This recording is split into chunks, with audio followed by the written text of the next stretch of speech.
Plan అమలు అన్నది చాలా కీలకమైనది. మా ప్రధాన సమస్య ఇరుకు రోడ్లు అడ్డదిడ్డంగా కట్టినటువంటి భవనాలకి మా ఆదోని మున్సిపాలిటీలోనే చూస్తే 2 సార్లు చైర్మన్లు మార్చారు అధ్యక్ష. ఎందుకు మార్చారు అంటే అప్పట్లో ఎమ్మెల్యేగా వైఎస్ఆర్సీపీ ఎమ్మెల్యేగా ఉన్న వ్యక్తి మాట వినలేదని ఒకసారి, లేదా 2 సంవత్సరాలకు ఒకసారి మారుస్తాము మా పద్ధతే ఇది అనే విధంగా మార్చారు అధ్యక్ష. ఇద్దరిద్దరు వైస్ చైర్మన్లు ఉంటారు అధ్యక్ష.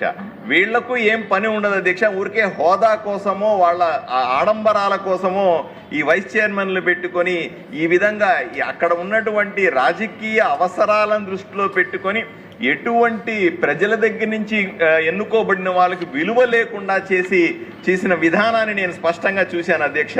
ఈ పరిస్థితి మారి ఇప్పుడు క్యాబినెట్లో ముఖ్యమంత్రి గారు ఏదైతే బిల్లు ప్రవేశపెట్టారో ప్రత్యక్షంగా ఎన్నిక చేసుకోవాలన్నట్టు నీతి ఆయోగ్ సూచన ద్వారా వచ్చినటువంటి ఈ బిల్లుని నేను సమర్థిస్తా ఉన్నాను అధ్యక్ష.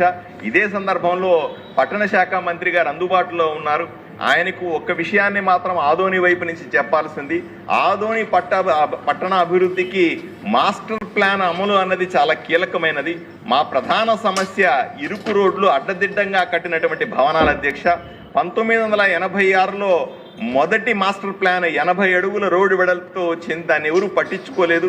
20 ఏళ్లకే పరిమితమైందని ఏ ఎమ్మెల్యే కూడా దీన్ని పట్టించుకోకపోవడం వల్ల నేను ఎమ్మెల్యే అయిన తర్వాత 2026లో 40 సంవత్సరాల తర్వాత 100 అడుగుల రోడ్డు వెడల్పుతో మాస్టర్ ప్లాన్ వచ్చింది.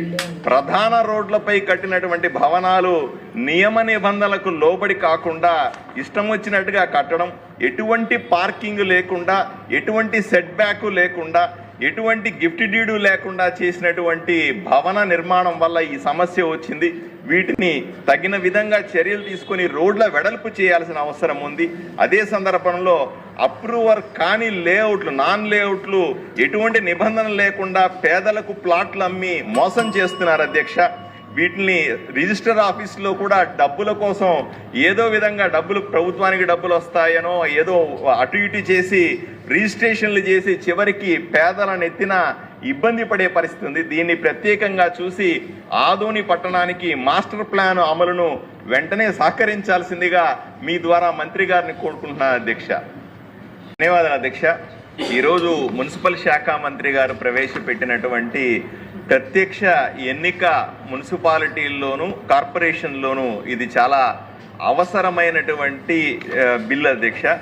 ప్రజల తీర్పుని అపహాస్యం చేస్తూ గతంలో జగన్మోహన్ రెడ్డి గారి అధికారంలో ఉన్నప్పుడు ముఖ్యమంత్రిగా వాళ్ళ ప్రభుత్వం నడుస్తున్నప్పుడు ఏ విధంగా ప్రజల చేత ఎన్నుకోబడినటువంటి కౌన్సిలర్లైనా, ప్రజల చేత ఎన్నుకోబడినటువంటి కార్పొరేటర్ల వాళ్ళకు సంబంధించిన నిర్ణయాన్ని కాదని చెప్పి బేరసారాలకు తెరలేపి ఏ విధంగా రకరకాలుగా మేయర్లను, మున్సిపల్ చైర్మన్లని మార్చారని చూసాం అధ్యక్ష. ఉదాహరణ